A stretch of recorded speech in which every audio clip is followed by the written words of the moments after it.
Hey, what is up guys? It's your boy Speed here, and today I'm going to be teaching you guys how to get a reliable 10-minute Maelstrom on Juggernaut.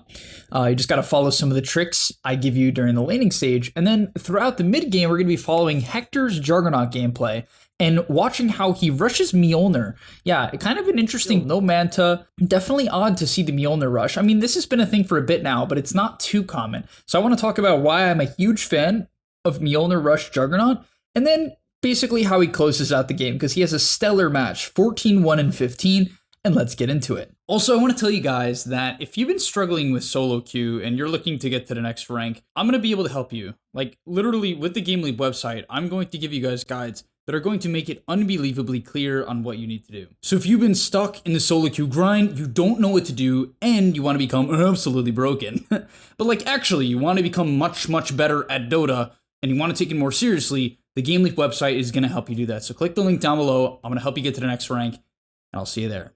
Alright, so in the laning stage for Juggernaut, one of the main things I'd like to point out is the magic stick. While it's simple for some players at this point, I still consistently coach 2 and 3K players who don't buy magic stick on Jugg. And it's pretty insane, considering one of the main benefits of Jugg is you have really good base attack time, good movement speed, and good base armor, as well as decent base damage.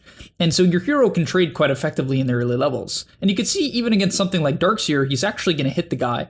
And the reason why you might hit Darkseer in the early laning stage is, number one, Darkseer is actually not that squishy at 5 armor as well, but you kind of just generally out-trade people over time. On top of that, one specific thing about this lane is if you bully Darkseer off the creep wave, and he shells the creep wave, it's actually going to push the creep wave in and allow you to get the denies afterwards. So you can see they're going to zone him off. Darkseer isn't going to be able to get the CS. He has to pray that the shell gets them, which it runs out and doesn't.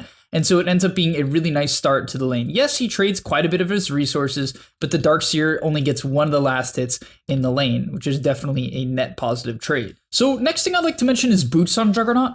This is one of the heroes that actually rushes boots more than basically any other carry. And it's kind of the same thing. At level 1, you have one of the best trading abilities in the game in Blade Fury, right? It's one of the highest damage nukes in the game. Like straight up, it just does insane damage. Then Healing Word is also one of the best level 1 spells in the game.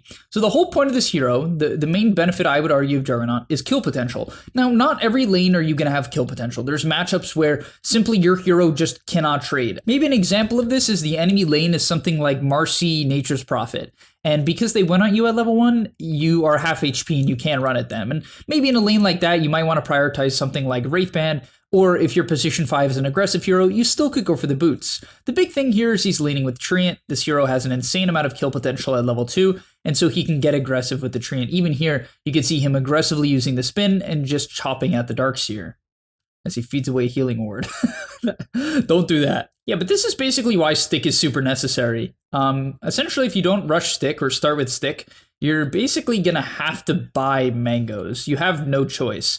If you feel like, oh, I don't need either of these and I'm a jug spammer, trust me, you're not good at Juggernaut. Even if you're winning the lane because your opponents are 2k MMR and suck and probably buy no tangos and just do everything wrong, you could do even better, right? You could stomp the lane even harder if you just buy this item and actively use Healing Ward, right? Actively trade, use the spin specifically at level 3, right? When you get the spin to level 2, it goes up in damage even more. It's good at level 1, but it's even more deadly at level 2, right? This hero is known for his level 3 spike with boots and eventually the phase boots, as he'll get momentarily here. Probably going to drop them to Treant. Yep, there you go. Drops the phase boots to Treant, and this is always the item you're going to buy in a very easy lane, the phase boots. Notice how, one thing I do want to mention quickly though as well, is notice how he's not going to just chase the Darkseer around the lane, right? The key thing is to let the enemy walk up to the creep wave and then use the burst of movement speed from phase boots to run at them.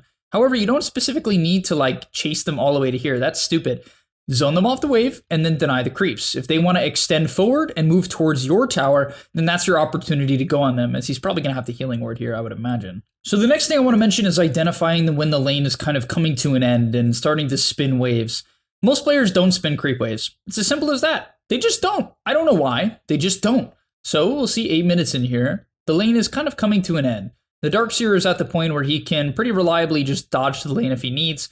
He can jungle if he needs. He can push the creep wave without showing. A good Darkseer will never die to jug. Now, I'm not saying that when you're a level 6 jug, you don't have kill potential. It's just about knowing what your opponent's going to do. To be honest, if this is your average pub, there's a decent chance the Darkseer would walk up, you could spin to force him off the creep wave and then Omni Slash him when he's away from the creep wave, and that can net you a solo kill. That's one way to obviously enable an earlier Maelstrom timing. However, Hector this game is prioritizing actually just focusing down the creep wave. For instance, he casted the spin there with the pure intent of pushing out the wave. Darkseer ended up showing, so he chipped him a little bit, but knows, no, I'm not going to chase a Dark Spear. No, I'm not going to chase a Darkseer with my spin on cooldown and potentially get counter ganked by the enemy mid laner. So instead, he's going to now... Oh, I actually thought he was going to look for a pull. Does he? I actually think he could have tried to pull there. It looks like he's going to spin the wave again. So yeah, him just really putting a priority on spinning out these waves and making sure that he can play for flash farm. Then he's going to auto attack the large camp to death. And keep in mind, if your lane is hard at this point, you don't even have to return back to the lane. He's going to do so because the Darkseer is going to push in the creep wave. However, once you're level 7, you can kind of just spin down neutral camps, and it's quite efficient, right? It's definitely fine at this point if you have the Javelin to just jungle if the lane is very, very difficult. As he's going to go for the Omni Slash. Unfortunately, Darkseer makes a great play and copies the Juggernaut to tank the Omni Slash with Wall of Replica, so they both trade ultimates. And then the Darkseer messes up and dies. Oh, and then the Gyro dies too, I remember this. Oh my. Okay, yeah, that was some random stuff. That's just about knowing your damage.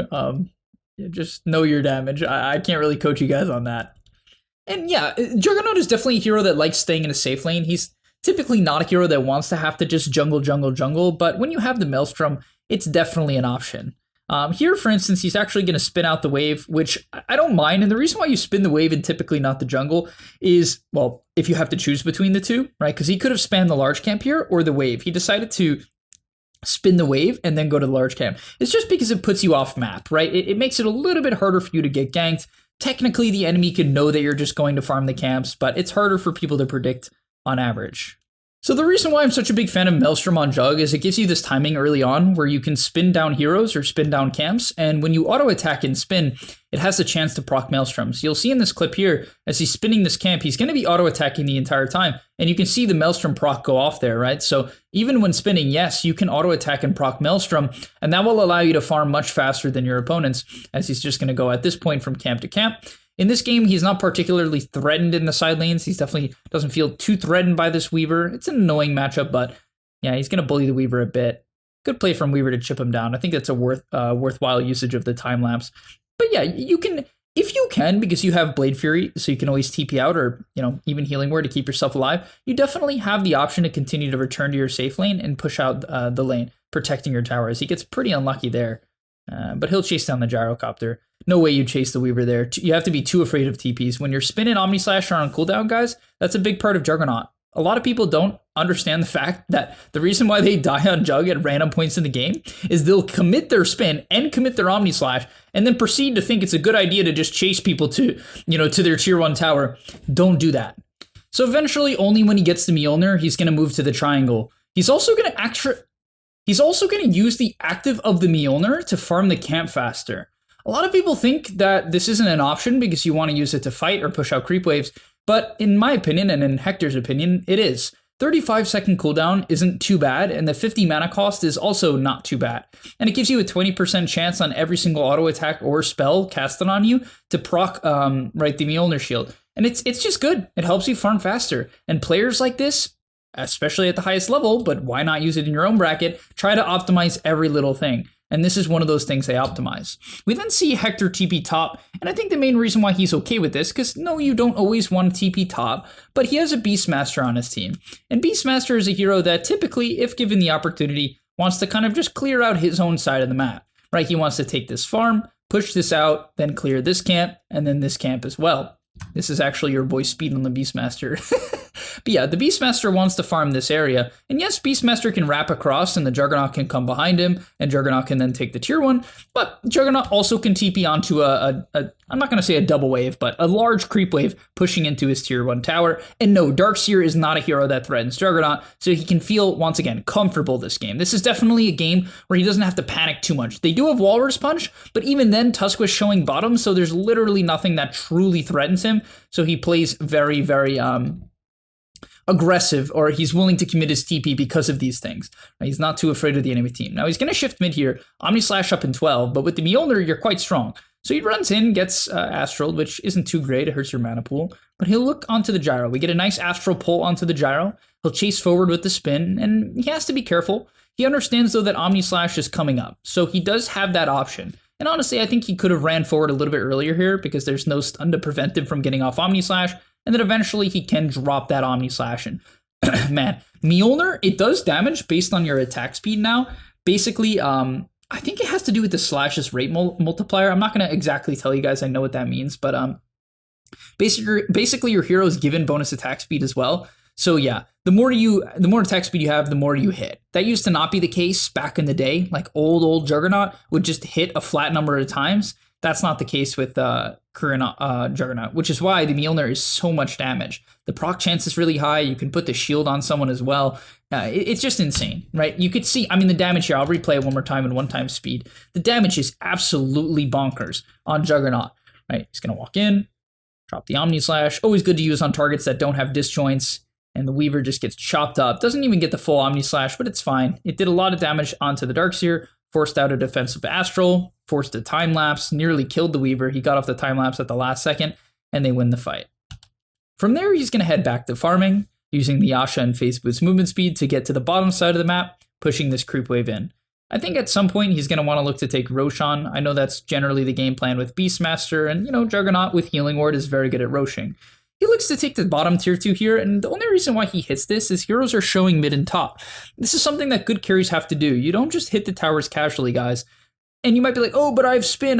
Well, he doesn't have TP, but even if he had TP, it's often just a bad idea, right? If you're only going to be able to hit it 3 or 4 times, and then someone's going to be able to just like kick you out easily and drop you to half health, and then even potentially chase you and just be annoying, right? Because Blade Fury can be chased, especially when Omni Slash is on cooldown. They can run at you. Your hero doesn't have much outplay potential. If this is the case, then hitting the tier 2 is often just a waste of time when you can clear 3 neutral camps in the ancient, right? The triangle. But this game, he identifies, okay, they show mid, right? They were showing mid on 3 heroes. They were showing top on 1 hero. It's completely safe, and my Beastmaster can connect to me, so he can look to go high ground. And yeah, he's hardcore forcing it here. And once again, part of the reason he's able to do this is there's no blink initiator on the enemy team. You have to keep in mind his gameplay is relative to that. If there was, he would maybe farm up this Manta, get a little bit tankier, or wait for Aegis. However, because of the fact that he has good matchups this game, he's going to play a bit more aggressive and look to force the high ground. And it ends up going really well. We were really far ahead. He's particularly far ahead. You can look at the net worth. 12,000 net worth is insane for 18 minutes. Nearly 200 CS before the 19-minute mark. He's just going to spin in here, drop the Healing Word defensively, just kind of get his HP up. He does Omni Slash here, which I understand. You don't want to potentially get stunned when spin is on cooldown, but it was probably a waste in that case. And at this point, he is going to pick up the Basher and the Shard. If you don't know what Jugg's Shard does, it increases the movement speed when you cast Blade Fury by 75, which is huge. And then every single second, you attack an enemy nearby for 75% of your base damage. This also can include crits, bashes from the Basher, and Mjolnir proc. So it's very, very good. It just allows you to stick on top of people. Also keep in mind he took 5 all stats at level 10, Blade Fury duration at level 15. At level 20, he's almost certainly going to take Blade Fury damage. And then at 25, honestly, I haven't ever seen a Jug recently take the Healing Word hits, but it seems extremely good. 2 hits to kill is awesome. So I think that's probably better on average than Omni Slash, because Healing Word is one of the best abilities in the game if it doesn't die. And that's exactly what that talent helps. So I would probably lean towards the Healing Ward hits per kill to kill over the Omni Slash duration. 5% of your health per second is actually a ridiculous number. It's really powerful. As we're going to look to go higher in here. I think we dove a little bit too hard. That was probably my fault on the Beastmaster. So we dove a little bit too hard. He's going to have to chill. He's thinking about turning around, gets the spin off. They waste the Sanity's Eclipse. And he just goes in, gets the bash on the Weaver. Does that take him out? No, it doesn't. Oh, but the detection's there. Is that a kill? No, okay, he's going to get astraled again. This Odie hero is so annoying. He's not killing anybody. He's just annoying. But yeah, eventually you'll find onto the OD. And keep in mind, one thing to note about Jug that I really like that he does in this fight that the average player doesn't notice or think about is he is he leads with spin. Now, one of the dangers about leading with spin is Omni Slash as a cast point. So good players or accidentally players will jump you when you're trying to cast Omni Slash and you won't get it off. So you have to be careful about that against instant stuns like Hex and maybe it's something like Ravage, Echo, whatever, tiny avalanche combo, things like this. You have to be more careful. But in a more stable game, you want to lead with the spin as much as you can because leading with spin allows you to get off 2 spins in a team fight. Where if you lead with Omni Slash, then you spin, it will take another, 8 seconds for the spin to come back up than it would have if you did it the other way around. And that easily is the difference between getting a kill or not. So yeah, especially when you get your shard, your spin is nearly just as good as Omni in a lot of cases. It's often more reliable because of how Omni Slash works, right? The spin is often a better tool. So you can see he's going to run in, didn't want to Omni right away because it's very kiteable, right? The Weaver can kite it, Surge can kind of kite it, Astral can kite it. So he leads with spin, it's more reliable, he can get 2 of them off, kites back to his team, pops the Manta, and right before the snowball hits him, gets the Omni Slash off, preventing any sort of bad scenario. And yeah, he gets Astral again, whatever. Unfortunately, his max mana pool is 300, but whatever. He can get off 1 more spin, and right, the spin comes back up. So now he has it for OD, and that allows him to bash the OD, basically accidentally with the shard. Not fully accidentally, but you get the point, and they win the fight. And yeah, this is about the end of this match, as I think, did we go for Throne here? I don't remember, but either way, this is just really, really solid Jug gameplay. Nice Treant armor. That's really good Treant armor. That's okay. He'll farm up his level 20. Yep, takes the Blade Fury DPS talent. Moving into a Scotty next, which I love this game. Multiple ranged cores in the Weaver and the OD, right? Just being able to destroy them and man up. It's not too good against Weaver because the hero often stays away from Jug, but you can hit him and pressure him to time-lapse and Sakuchi, which is valuable as they'll go in here. And yeah, thank you guys so much for watching. Hopefully you've learned quite a bit about Juggernaut from this video. Hopefully you've taken some key points away that can help you improve in your gameplay, as he's going to have to try to Omni Slash here. Kind of using it defensively to buy time for the spin cooldown is, oh my gosh, the rocket hit him right after. The healing word's up. Is that going to keep him? You can wand out of Astral. He can wand spin. Yep, there it is. Wand spin. He knew. Oh, what a beast. A lot of people don't know you can get the wand off. You can get your wand off before OD's Astral damage comes out. I didn't even see that in the game. Of course I didn't see it in the game, but yeah, he gets it off. And that's huge, right? Just because he can pop that wand, he had the healing ward as well going. We win that fight. Beautiful stuff. All right, thanks for watching. I'll see you in the next one, and I'm out. Peace. And that's all, but remember, before you leave, before you tune out, subscribe to the Game Leap website where we are going to help you get to the next rank. If you're stuck, click the link down below, and I'm out. Peace.